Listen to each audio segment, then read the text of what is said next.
Tidak boleh kayak prasmanan ya, milih ya, nggak mau daging, maunya ikan. Nah, atau maunya hanya syariah jenazah sama syariah nikah, nggak mau syariah negara sama syariah ekonomi. Tidak demikian.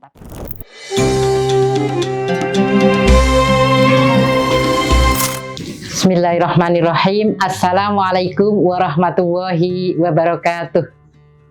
Bagaimana kabar sahabat muslimah yang dirahmati oleh Allah? Alhamdulillah baik ya. Nah, ini menjelang Ramadan ya. Alhamdulillah kita masih bertemu bulan suci Ramadan ya. Kita akan membahas tentang memahami hikmah Ramadan. Dalam Al-Quran surat Al-Baqarah ayat 183 perintah tentang puasa Ramadan. Disebutkan di sana, a'udzubillahi minasyaitonirrajim, bismillahirrahmanirrahim, ya ayyuhalladzina amanu kutiba alaikumusiyam kama kutiba alal ladzina min qablikum la'allakum tattaqun.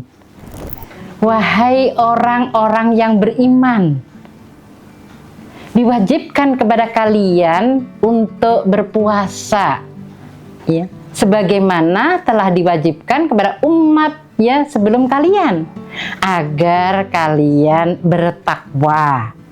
Nah, di dalam bukunya Profesor Dr. ya Nasiul Wah Tarbiyatul Aulad disebutkan bahwasanya orang bertakwa itu tidak didapati dia di tempat-tempat maksiat, dan dia didapati di tempat-tempat ketakwaan, di tempat-tempat ibadah.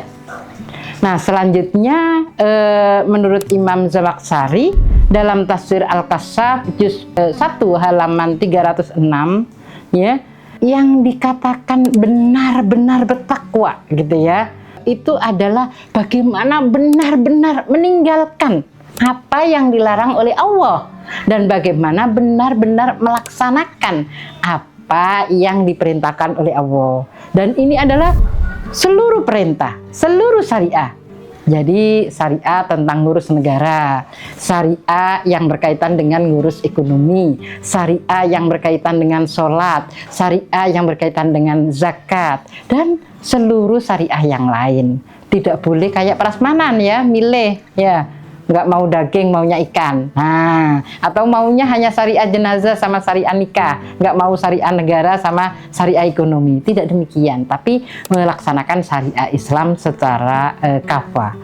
Dan di dalam Fathul Qadir, Imam Ali As-Syaukani dan Imam As-Sa'labi di dalam tafsir Sa'labi mengatakan bahwasanya ibadah puasa itu adalah junnah, dia adalah perisai. Ya, berarti pada saat seorang itu sudah berpuasa, berarti dia sudah menahan diri dari hawa nafsu, ya, menahan diri dari makan minum dan hal-hal yang membatalkan puasa. Maka hendaknya ini menjadi orang yang takut kepada Allah, takut melaksanakan ya maksiat. Jadi menjadi orang yang bertakwa kepada Allah. Bertakwa itu adalah bagaimana melaksanakan perintah Allah secara sungguh-sungguh dan bagaimana meninggalkan larangan Allah juga secara sungguh-sungguh ya, baik sebagai individu ya maupun masyarakat atau negara. Nah, jadi contohnya sebagai individu ya, individu muslim ya, dia diwajibkan untuk berpuasa Ramadan. Nah, dia melakukan puasa Ramadan, dia diwajibkan untuk sholat. Nah, dia melakukan sholat, diwajibkan lagi untuk berekonomi sesuai dengan Islam, bergaul sesuai dengan Islam, bermasyarakat sesuai dengan Islam. Nah, individu muslim tadi sebagai guru. Nah, berarti di sini bagaimana menjadi guru itu mengajarkan materi-materi yang berdasarkan Al-Quran dan hadis. Tidak boleh mengajarkan materi pelajaran atau mata kuliah yang bertentangan dengan Al-Quran dan hadis gitu ya. Dan sebagai guru gitu ya, di sini ya tentu ya harus mengikuti bagaimana ya pendidikan gitu ya yang diajarkan oleh Islam. Nah, juga sebagai anggota masyarakat. Nah, jadi sebagai anggota masyarakat di sini tidak boleh cuek, gitu ya. Sebagai anggota masyarakat ada yang seumpama ada yang tidak puasa, maka di sini harus ditegur. Ada yang melakukan riba, itu ya. Nah, di sini juga harus ditegur, itu ya. Jadi bagaimana melakukan amar ma'ruf nahi mungkar, gitu ya, terhadap sesama masyarakat, agar di dalam masyarakat itu adalah masyarakat yang bertakwa, saling menasihati dalam kebaikan, ya watawasau bis haqqi watawasau bis sabr, ya. Jadi saling menasihati dalam kebaikan, dalam kebenaran, dan saling menasihati dalam kesabaran, itu ya, di masyarakat, itu ya. Nah, selanjutnya bagaimana negara? Maka negara ini secara umum punya kewajiban menerapkan seluruh hukum Islam secara kafah, baik syariah yang berkaitan dengan politik, syariah yang berkaitan dengan ekonomi, syariah yang berkaitan dengan sosial, ya, syariah yang berkaitan dengan ibadah. Nah, khususnya ya syariah yang berkaitan dengan ibadah saumnya. Secara umum adalah keseluruhan dari aturan Islam secara kafah. Nah, jadi bagaimana negara itu dikatakan bertakwa, gitu ya? Maka negara yang bertakwa, ya, yang kaitannya dengan saum, negara mengeluarkan regulasi atau mengeluarkan peraturan-peraturan yang berkaitan dengan puasa. Yang pertama, sebagai ya warga negara muslim, maka wajib berpuasa, gitu ya. Yang kedua, bagi yang tidak berpuasa, ya, mungkin muslim yang musafir, ya, atau orang non muslim, maka di sini tidak boleh makan dan minum secara terbuka, gitu ya.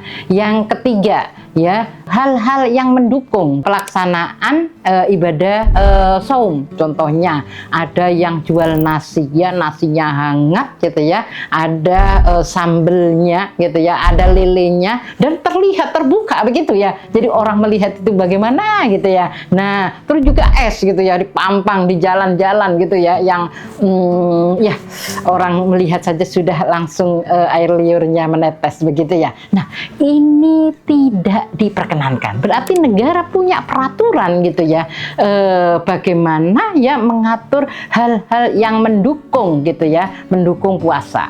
Nah, di sini termasuk bagaimana tempat maksiat, kemaksiatan ya, pelaturan atau yang lain, gitu ya. Maka di sini ditutup, betul-betul ditutup. Justru Ramadan ini sebagai momen, gitu ya, untuk menutup seluruh maksiat tadi. Disinilah kalau Ramadan mampu mencapai ketakwaan, ya, jadi baik ketakwaan individu maupun ketakwaan masyarakat ataupun ketakwaan negara. Intinya adalah bagaimana melaksanakan ketakwaan, berarti bagaimana melaksanakan hukum Islam secara kafah, ya.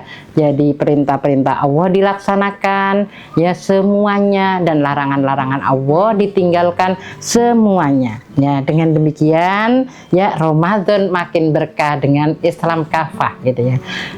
Baik, ya, demikian. Alhamdulillahirabbil alamin, wabillahi taufik wal hidayah. Wassalamualaikum warahmatullahi wabarakatuh.